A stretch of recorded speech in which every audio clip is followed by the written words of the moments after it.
Welcome, much appreciated agents and investors from across the country. Today is Thursday, May 6th, 2021, and this is Mastermind podcast number 326. I have to start by apologizing for the last call. We had some technical difficulties for the first 5 minutes. I think I know the cause. I think it's because Tim, Bruce, and I were in the same room, and there was just too much energy being generated to allow for a good call. But it sounds like a likely story, right? We promise we won't do that again. When we are together on a quarterly basis, we'll go in separate rooms. But hopefully we're coming in loud and clear this week. I wanted to start by reminding y'all we do have our Winner of the Week award, and that is, it either has to be you took a listing or you got a contract signed or you sold a probate deal. That is probate specific. We're looking for the best deal of the week that you're willing to share with us because, you know, it helps everybody else on the call. And we award either 1 month of free historical leads in an adjacent county to your market, or we'll give you $100 off your next set of leads. And I didn't even talk to my partners about this, but I want to offer a second incentive to share. I've been in the business for 45 years. I can remember sleeping in line with my customers to get 13.75% interest back in the 1980s. That was neither a strong buyer's nor seller's market. That was just a horrible market. But I don't think I've ever seen a stronger seller's market than we're going through right now. And we really would like to hear from you guys. Probate leads are obviously a great source because it's less competitive, I'll say, and whether it's probate or just your regular lead generating, we'd like to hear some outside of the box ideas that you guys are doing to compete and to thrive in this very strong seller's market. If you're an investor, how are you getting deals and how are you competing? And if you're a realtor, probably your biggest competition now are the FSBOs because it is pretty easy to sell on their own. And we'd love to hear your guys' ideas. We want to hear what you're doing and what's working. And I think we'll give a second prize for that. We'll give a prize away for the probate winner of the week, and we'll give a prize away for the idea of the week. So I wanted to start off with that. Bruce, did you think anything you'd like to share before we get started? I've been having calls all day last week because I was traveling. I guess I didn't have as many coaching calls as I typically had, and everybody's doubling up on me this week, which is amazing. I'm really enjoying some of the role play calls. I think it's important to repeat to some of our subscribers. We spent a lot of time talking about it before months ago, that we do offer free real estate coaching. I got a little bit overrun with kind of initial calls, which are great.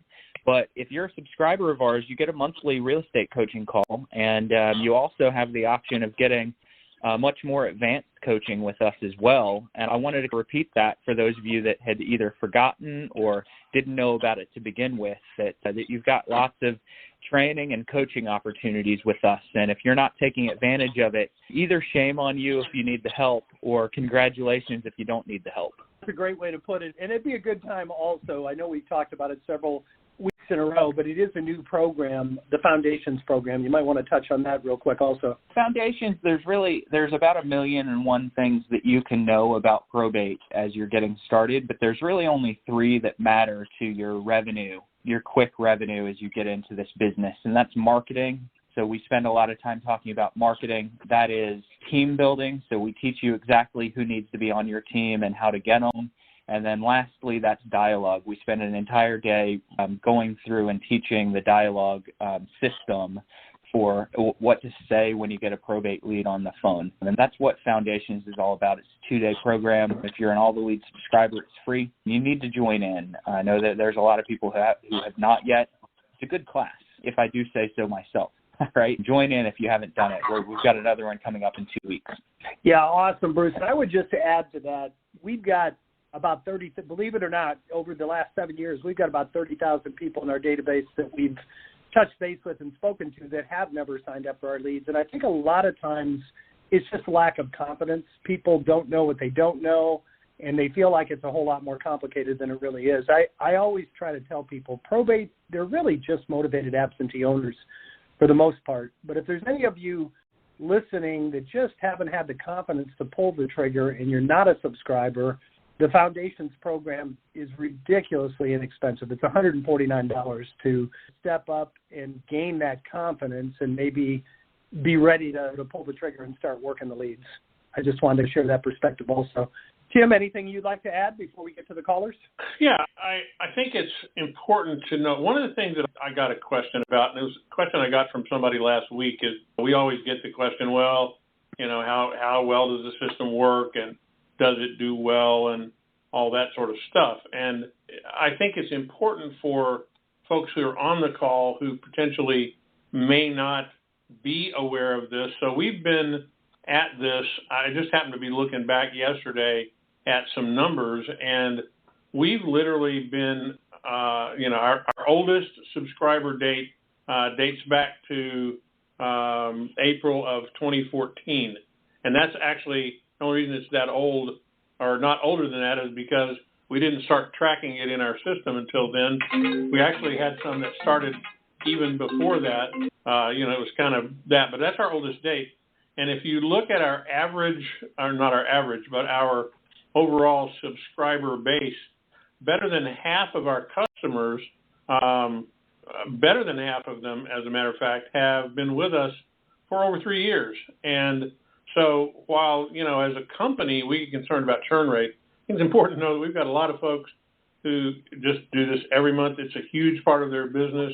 These names are names that are certainly familiar to all of us, because we work pretty hard to provide a kind of a concierge service approach to dealing with this. And, we've been doing this a good long time, and we know our customer base pretty well. And anyway, the point being is that it does work extremely well. We do have lots of satisfied customers, and they're, more importantly, always willing to help.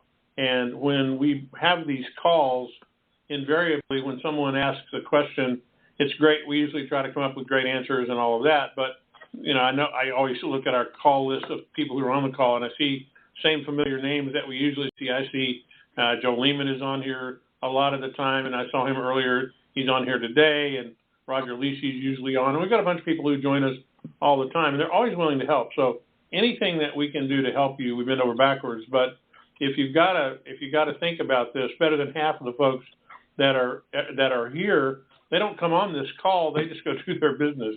And we're going to need to do some outreach to bring some of them back so we can show you some of the old hands, because they know more than we've forgotten probably about some of this. But this is rocking along, and we've been at this a long time.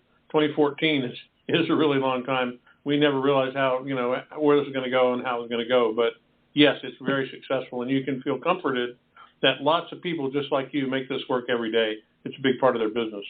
Well said, Jim. And the purpose of this call isn't a commercial for our company. I think the reason we're really starting with this, we really want to just instill that extra layer of confidence, and that's the reason for the Foundations program, and the reason for all this, rhetoric from us. I mean, a few years ago, I think it was 2 or 3 years ago, we asked our customers to respond with their ROI on probate, their total expenses and their total income. And now, of course, these are the people that responded, but it just blew us away that the average ROI was 1,500%.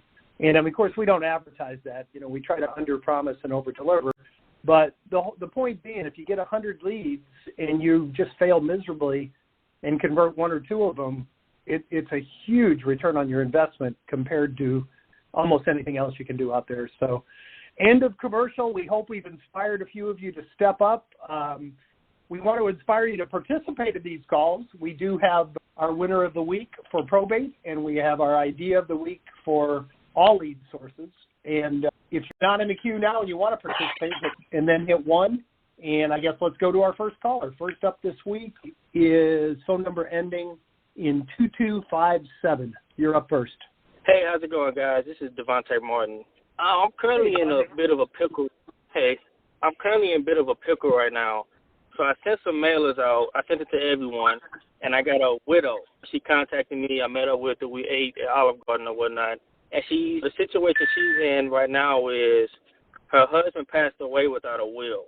And the issue is she can't afford the property anymore because she doesn't have that second Social Security check anymore. She said in 2 months she's going to stop making payments on the house. And she can't afford a lawyer or anything like that. So I was going to meet up with one of the lawyers that I network with in the area and try to get their opinion and talk to them. I talked to her. I was saying I could possibly, I want to get the lawyer to try to see if we can strike a deal during probate so I can just consume the mortgage or something like that. And I just want to ask you all, do you have any recommendations? Yeah, Devontae, I'm assuming, that's a great question, and it's not uncommon. It surprises us. Often we'll see probates that are 7, 8, 10 years old, and it's because they just never did anything about it, and eventually the bank will foreclose. You're really providing a service there. Question for you, are you strictly an investor? Are you a realtor also? So I'm an investor for right now. I should have my realtor license by the end of this month. Okay, so you're getting your real estate license, and for now, you're strictly an investor. Yes. And I'm assuming that you've done enough research to determine that there is equity in the property? Yes, she has a lot of equity in the property. Okay, and right now, is she current now, or is she already behind on payments? So she's current right now, but she's saying she can't wait until probate over to get rid of, to stop paying. She said she can't afford it at all or whatnot. And she said, she wants to try to expedite. I said, okay, we're going to need a lawyer to expedite it, stuff like that. And I said, and she wants to inherit or dump the property. She wants to sell it. She doesn't want it anymore. And I pretty much just told her, I said, okay, I can help walk you through this and maybe pay for so this long you deduct it from the price of the property. Only thing is, I don't want to do this without having a contract in place because she could just accept my services there and go with someone else. Yeah, 100%. I know Bruce and Tim are going to have ideas. The first and foremost thing that occurs to me is you got the right attitude. You're trying to help the lady. And have you determined, just a ballpark of what you could buy it for, or you haven't gone there yet? So I'm going to look at the property either tomorrow or Monday. So I got a ballpark of what I want to pay for, but the only thing is she told me that there's a leak in the garage, and I don't know if that's a foundation issue. I don't know if we could just paste it and go on about our business. So once I look at the property, then I can have a better idea of what to offer her. Gotcha. I'm just asking all these questions to get a little bit of background. You could write up a contract now, but until you have an executor of the estate appointed, it isn't going to be valid. First, she is the PR? Yes. So there's no will, but the probate has been filed? Yes, it has. She already started it. Oh, good. Yeah. Okay.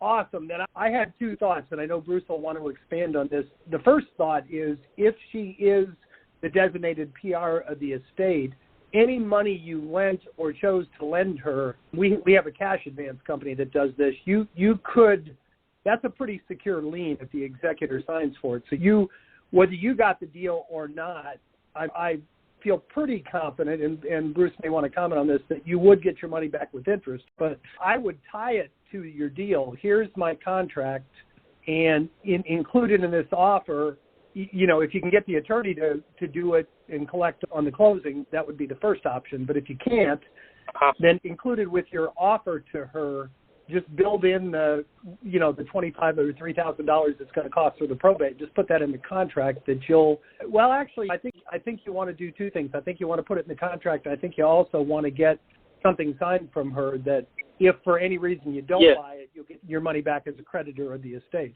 Does that make sense? Okay. Yes, it does. No, go ahead, sir. No, I'm saying, so the one thing is I want to help her after she leaves the property because she has nowhere to go. She can't afford the rent in the area. She wants to stay somewhere that's safe, but she can't afford anything. She's really in a pickle right now. And I want to see if there's any services out there that can help her, like social work. I got to call the social work that I've been communicating with for the past 2 weeks. I'm going to reach out to her, but I just want to know, do you all know of any programs that can help her? Like an ex-widow who's retired, who's just living off Social Security. Bruce, where are you located again? Greenville, South Carolina. I'm sorry. One at a time. What did you say? You said Atlanta? Greenville, South Carolina. Oh, Greenville, South Carolina. Okay. So, have you talked to any attorneys in your marketplace to find out what the average time to close a probate is in your market? I'm meeting with him today at 3:00. Okay. So before you go chasing down programs and all that, if you find out that you can potentially get this closed and, depending on what your timeline is to close the estate, if you're going to do that, you may be able to bail her out of this before she runs out of money. And then you can also help her find a place to live with the proceeds from the sale if there's a lot of equity in it. It sounds like this is a gold mine opportunity for you and for her, and you can simply continue to paper her until this is over, and then, give her the proceeds of the sale, that will get her what she needs to be, and she can stand up proudly and go get her own place. Okay. Does she have enough to buy for cash later, just a smaller property for cash? Does she have enough? You just got to get with the attorney. That's the first step in the process, to just kind of find out what the lay of the land looks like. And but you said she's already been she's already been certified as the personal representative for the estate by the court. Yes. Does she have full authority? Is that a full authority issue? So there's another problem. So the thing is, she has bad blood with her daughter. So the thing is, with no will, she's going to have to split it 50-50 with her daughter. She's afraid that her daughter's going to give her a bunch of pushback and try to prolong the probate, and she can't afford that to happen. I want to chime in here and propose what might be going on when someone passes away. Their assets are sometimes, and often in the case of a surviving spouse, sometimes that asset is considered a beneficiary asset, where if they have joint tenancy with the right of survivorship, which most spouses do, then oftentimes, and you've got to ask your attorney this, but oftentimes that real estate that had joint tenancy with right of survivorship does not have to pass through probate. So I want She's not on the deed. She's not on the deed. She's not on the deed. Okay. No. Okay. Well, I thought that as well, and I even talked to a lawyer. She's not on anything. Yes. Okay. So I agree with Tim. Yes. So the attorney is first. Bad blood between her and the daughter certainly can be navigated. Do you have any idea, does the daughter want to sell? I would imagine. No. No? Why? When I talked to her, she said the daughter is very spiteful, and she told her she's going to keep the property. Yes. Yeah. Yes, and I got to figure all this out in 2 months. Well, I mean, the daughter needs to know that it's either start paying the mortgage or lose the property. So the split is not up to the daughter, it's up to the court, because the court is going to decide how the proceeds of this estate are distributed, not the daughter claiming she's got it. That's what the court will decide. The court will say, if she's the surviving spouse and has lived in that house for X amount of years, she has, in most cases and in most states, she'll have significantly more standing than her daughter does. And the state is more likely to give her potentially a better share of the deal. But Bruce and I both said the same thing. Sit down with the attorney, tell him everything you told us, and get the right answers out of him. And it's also the best opportunity in the world for you to build a great relationship with the attorney that, can stand you in good stead going forward for lots of other opportunities. Mm-hmm. Okay. I'm sorry. Go ahead. No, I was saying I communicated with him, and we got a good relationship so far. So he was more inclined to come talk to me. He actually set aside time today to come speak with me. It's actually pretty cool. I guess the only thing is, the good thing about this probate case is going pretty fast, because the husband didn't have a lot of debt. There's really only debt in the house and in the 2 cars. Gotcha. Yep. Devontae, I would make, and it sounds like you've given this a lot of thought. You're doing everything so far correctly and in the right order. I would go to the attorney with a series of questions.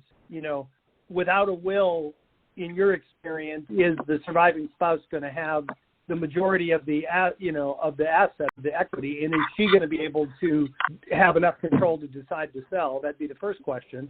And then another question would be, are you willing to get paid at the closing on this? And then the third one would be, if not, can I, Devontae, pay you? Can we secure that to make sure I get paid at the closing? There's 3 questions right there that I think after you get those 3 answered, I think you'll have a much clearer path as to how to move forward. But this is a great opportunity, and it's a fine line, Devontae. There's a lot of extra work that you're putting into this one. So if I were you, when you make your offer, I mean, you're not going to abuse the situation, but also factor in all the work that you're going to have to do on this and make sure you give yourself a nice payday also. You know what I mean? It's kind of a fine line between, it's a fine line between, this is not a typical deal where you just step in, make a contract, and walk away. I had one like this years ago. By the time the dad died, he was 3 weeks away from foreclosure at the courthouse steps, and I had to hire my attorney, pay him to go stop the sale, and it was the most profitable flip I ever did, but nobody begrudge the money I made because, they would have all lost it all if I hadn't gotten involved. So you got to kind of measure the amount of work with the amount of compensation to yourself, and at the same time, be fair to the seller. Well, Jim, I was just going to say, I also see that Joe Lehman has popped into the queue, and why don't you pop Joe in and see if he's got anything to add to this, because maybe that's what he's talking about. Yeah, Joe, hit *6 and hit 1 if you can. I don't see him on the first screen. I can go in and look for you, but yeah, there you go, Joe. Okay, let me unmute you, Joe. Joe, I think you're unmuted. Are you there, sir? I actually came in to share a technique for getting additional business. Oh, okay. Well, did you hear what? Yeah, you're probably as seasoned as anybody. Go ahead. Go ahead, Joe. Sorry. What? Okay. What is the question that we're? Were you listening to Devontae's situation or not? No, I actually had to step out, and I was speaking with another. That's okay. And Devontae, my apologies. We lost you when we let Joe in. If you wanted to. Awesome. Okay.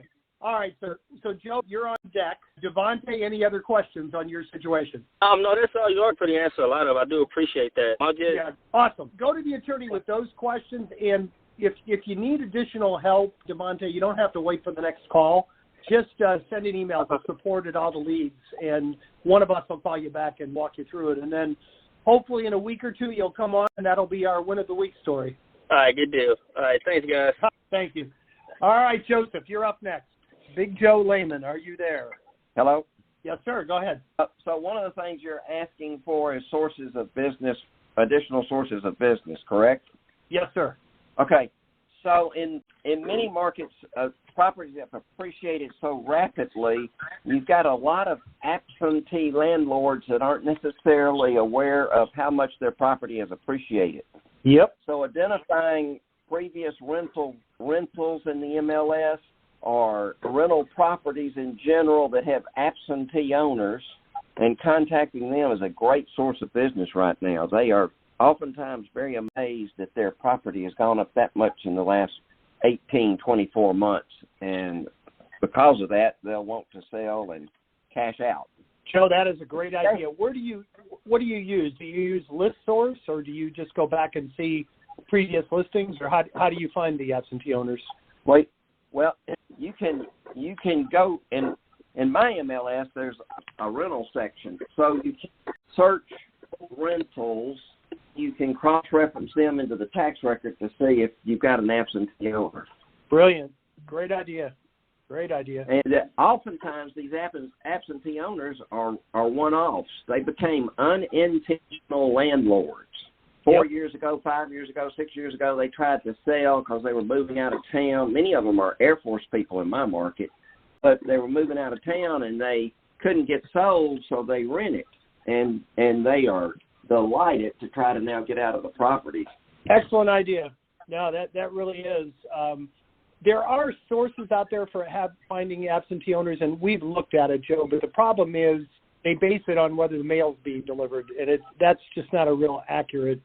We found about 50 to 60% of the time the data is not accurate. So I like that, going back and looking at old rentals. I know there are companies out there, too, like ListSource, that you can search that data on. And then, Joe, when you do it, do you mail, do you call, or do you do both? My primary deal is calling. Are you familiar with Arch Agent? I've heard of it, but go ahead. I'm not terribly familiar. Well, it's a data aggregator service with a power dialer, but they are really good about finding phone numbers for people like you guys are. Yeah, and y'all use various skip tracing services or whatever, but you come up with a ton of numbers for people. So there's lots of ways to track people down and find numbers. Yeah, it's a great idea. I'd like to throw in on that really quickly, if you guys can hear me. Thanks, Jim. You accidentally muted me out, so I was talking and no one was listening. No. So to Joe's point, there are a lot of, if you're really getting granular with your search on absentee owners that maybe have rental properties, especially if they're one-off. Another layer of kind of education you can give yourself on their individual situation is look at the people that it looks like they bought the property somewhere between 2 and 5 years ago, and maybe their capital gains tax is about to kick in. So they lived in the house for 2 years, and now they're coming up on their 3rd year of being out of the house. Those people are almost certainly going to be interested in selling, because if they can sell before that 5th year rolls around, then they're going to skip the capital gains, especially if they lived there and then became unintentional landlords. So while you're doing this search, look for people that bought 5 years ago or a little bit less than 5 years ago and go after them especially hard. Sure. I think that's a brilliant idea, Joe. People that are in the market to sell now pretty much know that they can name their tune, and these are like unintended sellers that you go out and hunt down, and they're probably going to be, number one, they're probably going to be a little more reasonable on their price for investors. And secondly, there's going to be a whole lot less competition, like probably you're going to be the only one contacting them. I think it's a brilliant idea. You got the others, Joe, or is that it for the week? I just bought one for this time. Hello? Do you hear me? Yeah, you're there, Joe. Go ahead. No, I just bought that one for this call. Win every week, right? Good job, as always, Joe. We appreciate you, man. Thank you. I think that's a great idea, and I'm glad we asked, and that was worth asking. So hopefully some of you will put that into practice. Come back next week and let us know. And if any of you do try it and need some help, again, just email us, support@alltheleads, and we'll jump on the phone and walk you through it. We may get Joe to do that. We're talking to Joe in the future. We appreciate you, Joe. Thank you. We have three more in the queue. Next up is phone number ending in 8102. You're up next. How's it going, fellas? Can you hear me? Loud and clear.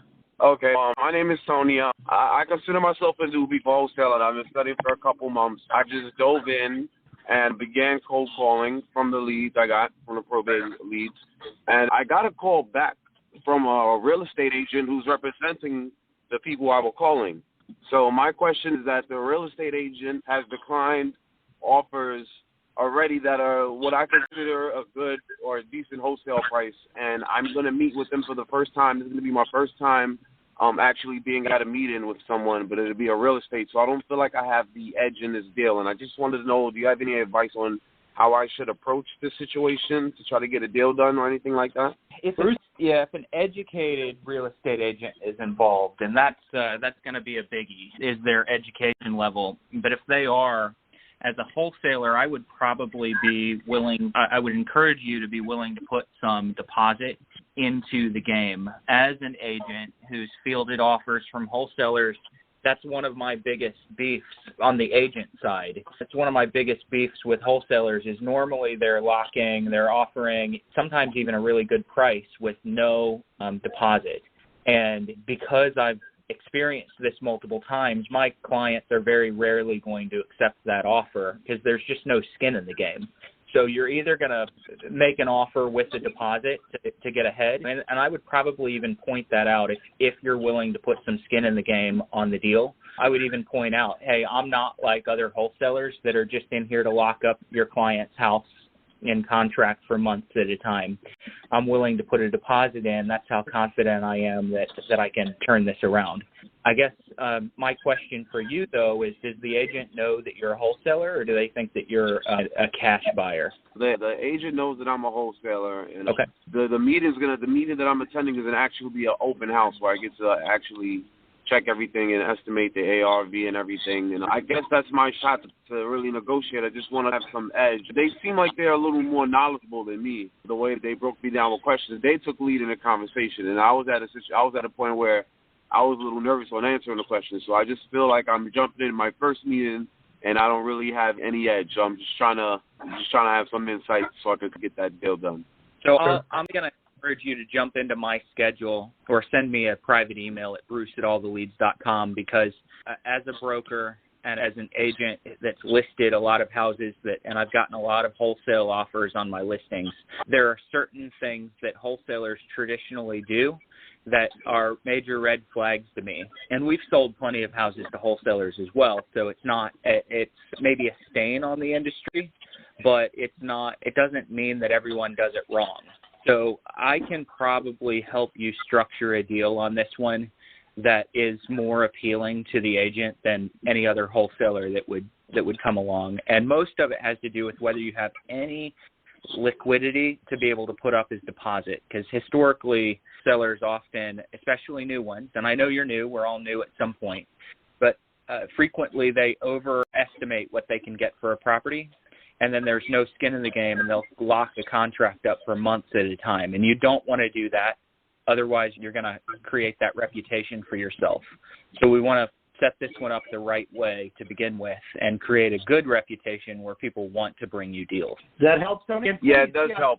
Schedule that call with Bruce. We have 3 more in the queue, but I was just going to echo real quickly and agree 100% with what Bruce said. When back in the day when my wife and I were full-time investors, we were flipping 3 to 5 properties a month, and whenever I knew I had competition, I would caution the seller, you're probably going to get a lot of offers with $100 deposits, and those people probably don't even intend on closing. They're going to try to flip it. If they don't, they're going to walk away from their $100. And now this is when I was actually buying them, and I would put up a $5,000 deposit, and they would call back and say, yeah, you're right. You're right. So it's eliminating some of the competition. Now, as a wholesaler, you probably don't want to put up $5,000. You don't want to put up more than you can afford to lose, but certainly more than 100 and enough.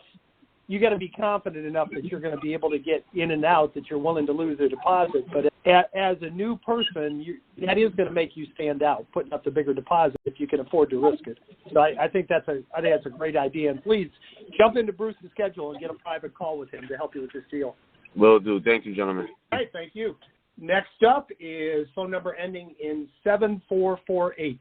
You're up next. Hey, guys. This is Steve. I'm from Indy.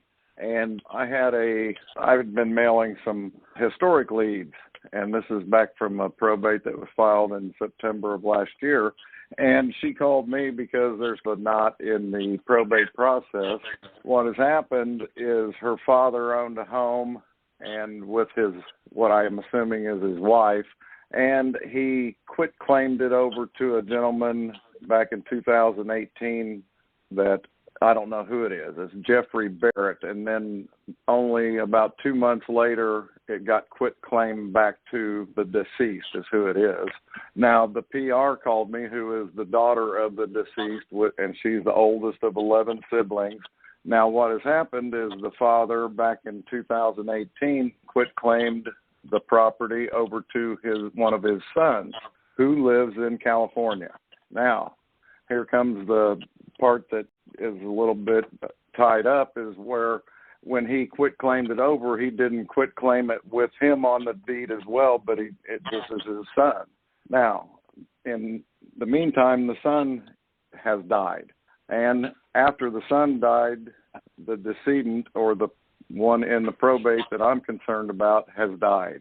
So being the father, isn't there something like it goes up to and then down on inheritance if there's no will, or how?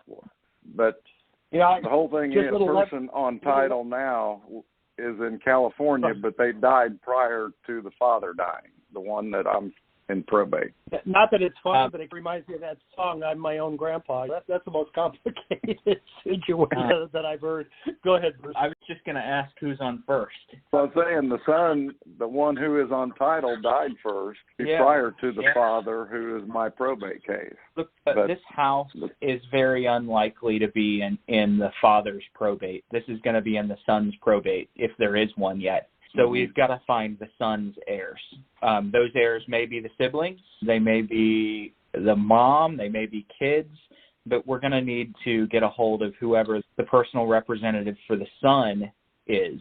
And you're likely going to have to go through the family channels, to figure out who the heirs to that estate are. It doesn't sound to me like... Her being the oldest sibling, she could probably be the PR for that as well.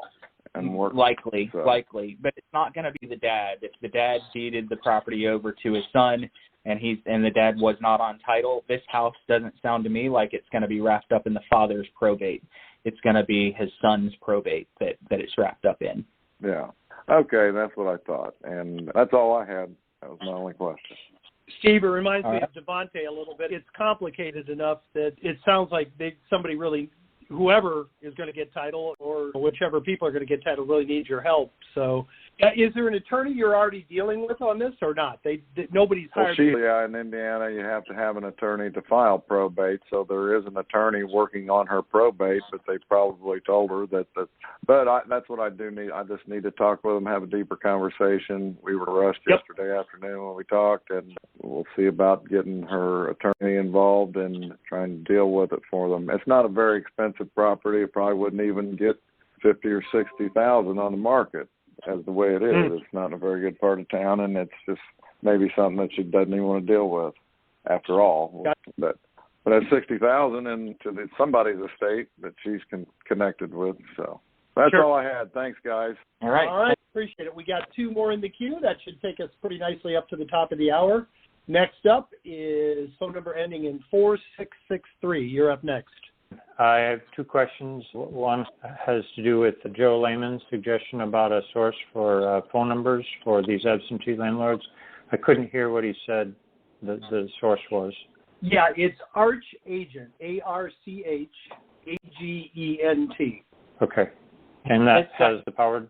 The MLS. The second source of MLS is rentals in the MLS. Thank you. Number two is Devontae's situation. It as an investor, sometimes you have to come up with creative solutions, and one thing that jumped out to me is the fact that this widow needs cash. She seemingly needs maybe cash over time. If she can't afford something to buy, perhaps he could do an installment sale offer and be able to pay her over time to supplement her Social Security, so she's at least got a longer horizon to be able to live on.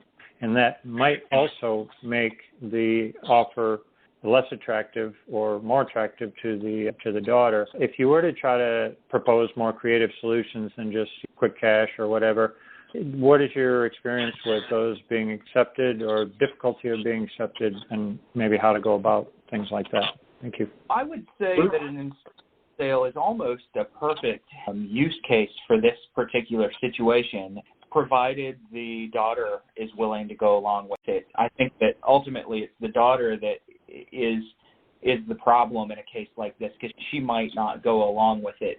So someone needs to lay out the bad or the bad option for her and see that selling is the only thing. So it sounded to me in Devontae's case like the mom really would prefer to stay. She just can't afford it. So you're essentially, as the investor, becoming the bank for her to stay. Mm-hmm. So you get the house for a little bit of a discount, and then pay her, and she essentially becomes your tenant. I think it's a brilliant idea if you can afford to hold on to your rental property. And I don't know if that was the case with Devontae or not. Okay, so presenting that to, I guess the widow is the PR.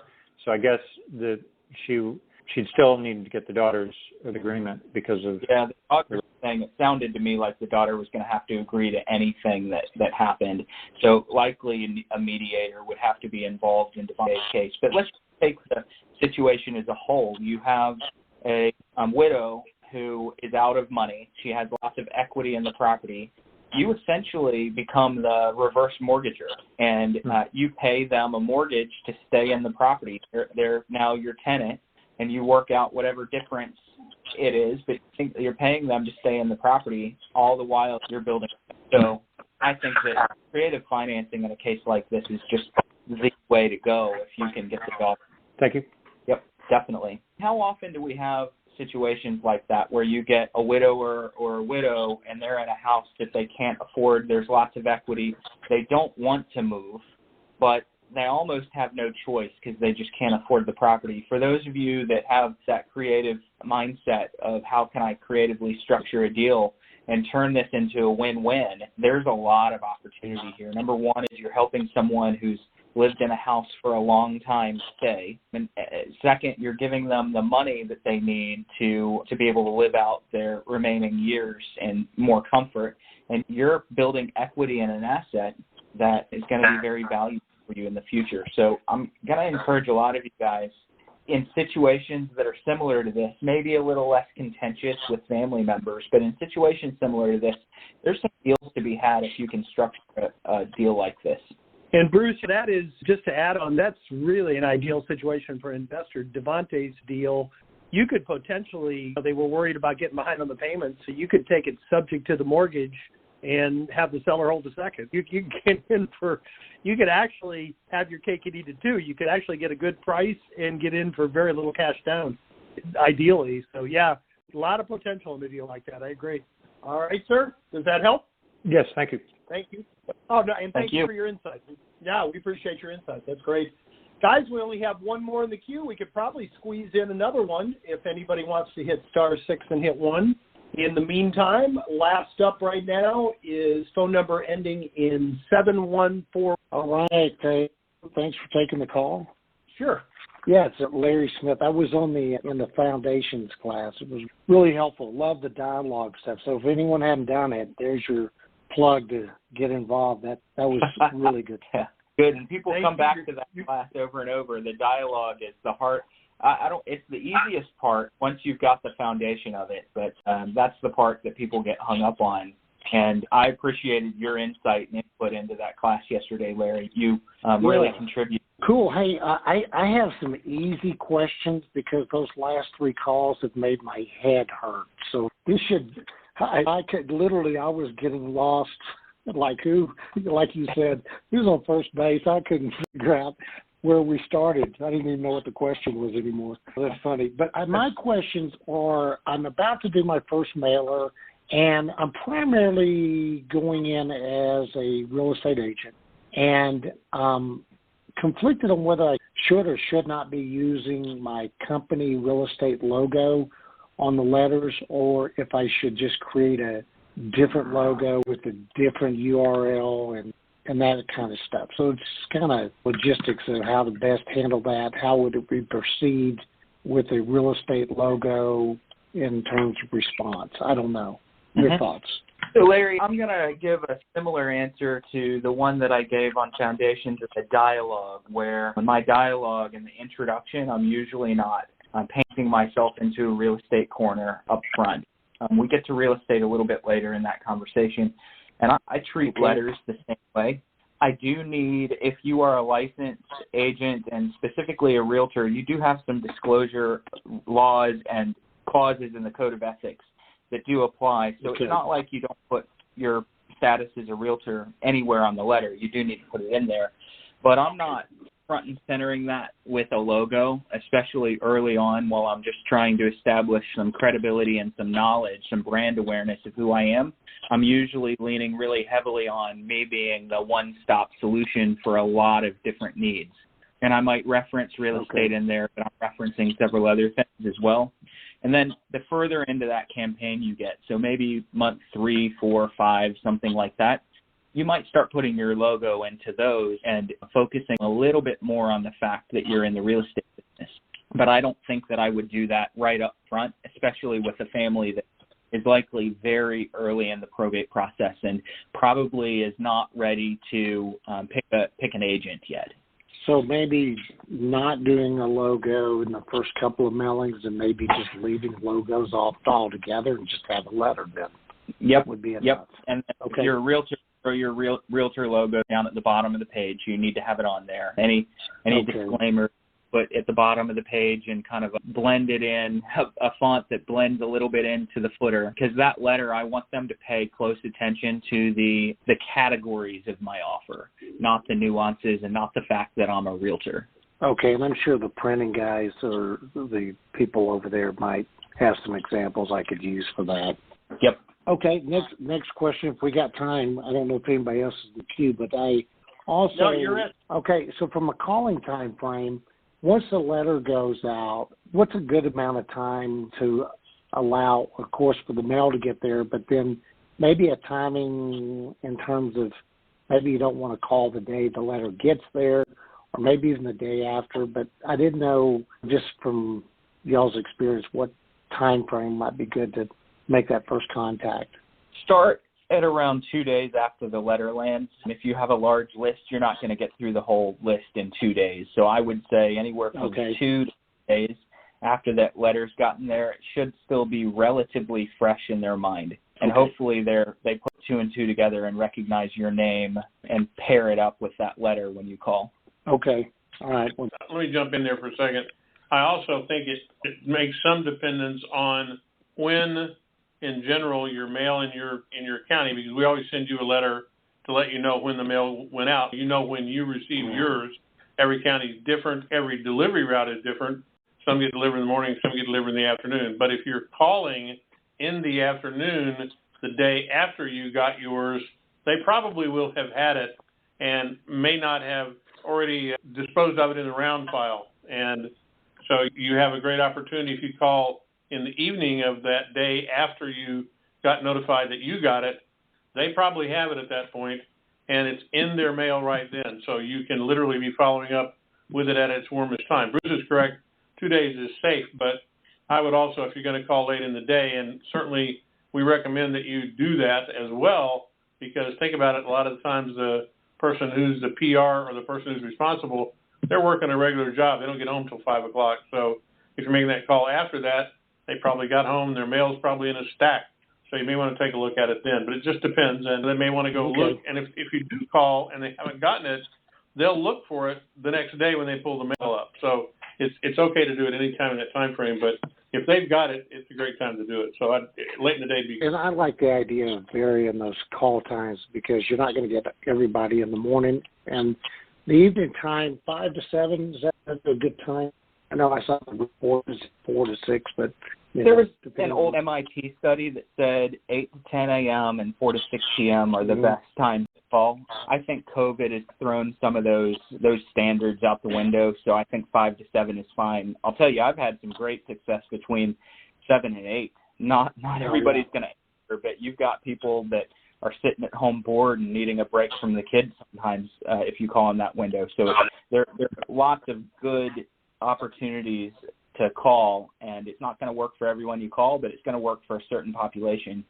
Sure. And I was just going to add to that, when I was prospecting machine back in the day, I'd try them 3 times during regular business hours, and then I used to do Wednesday night about 6 to 8, I think it was, or maybe it was 5:30 to 7:30, but in that time frame. And then if I didn't get them on Wednesday, my final go-to was like a 10 or 11 to 1 on Saturday. You know, I probably got the best contact rate on Saturday morning, as long as you don't call too early. But in any case, vary the time, and you're on the right track there for sure. Cool. And last one, calling because I'm in between mailings, and I got an old list. Not that old. It's like March, so it's not extremely old. But of course, that list I didn't mail to. But I'm not so sure that I don't come down on the camp that says you can't call them if you haven't mailed them. And I was just thinking maybe using that list as maybe more of a practice. And even if you had to reference a letter, I'm absolutely sure these people have gotten tons of letters. So they're probably not going to remember your letter to begin with. What's the thought about calling the people that, to practice, but you didn't actually mail them? Bruce, sorry, I muted myself out. That's my fault. You did it to me last time, Jim. I did it this time. So the letter, referencing a letter goes back to what we talked about in Foundations, where you're using that pattern disruptor. So the letter reference to me is just simply a pattern disruptor. And if I haven't sent a letter, then I might just use a different pattern disruptor. So instead of, hey, I'm calling because I sent you a letter, I wondered if you got that, then I'm just going to say, do you happen to recognize my name? I'm just going to use a different type of pattern disruptor after the reading. And there are times when even if they have gotten a letter, they might not remember it, or maybe they haven't had an opportunity to read it yet. So even if I've sent them a letter, one of the first things that I say after I reference that letter is, I don't imagine you've had an opportunity to read that yet, have you? And it really gives them a nice, comfortable out if they haven't read it. It lightens the pressure on what was your favorite part of the letter. They're worried that you're going to ask that, or what do you think of the letter? So if you haven't sent one, just try, maybe don't reference your letter, just say, hey, I'm wondering, do you happen to recognize my name? Do you happen to remember hearing my name before? Something like that. Perfect. All right, guys. Hey, I appreciate it as always. Good call, and I appreciate it. All right. that's a perfect segue to my close. I started off the call by saying appreciated agents and investors. And I want to just echo that. You guys always step up. We toyed with this new idea of ideas, and you guys step up and had a couple great ones this week. So I'm sure there's a lot of people on this call that benefited. But thanks to each and every one of you for being here. I want to particularly thank those that shared their deals they're working on and their ideas, outside the box ideas. And I want to challenge each of you, take one thing that you heard on today's call, go out and put it into practice, and please come back next Thursday and share the results with the group. Have a great week, everybody. Talk to you same time next Thursday. Take care.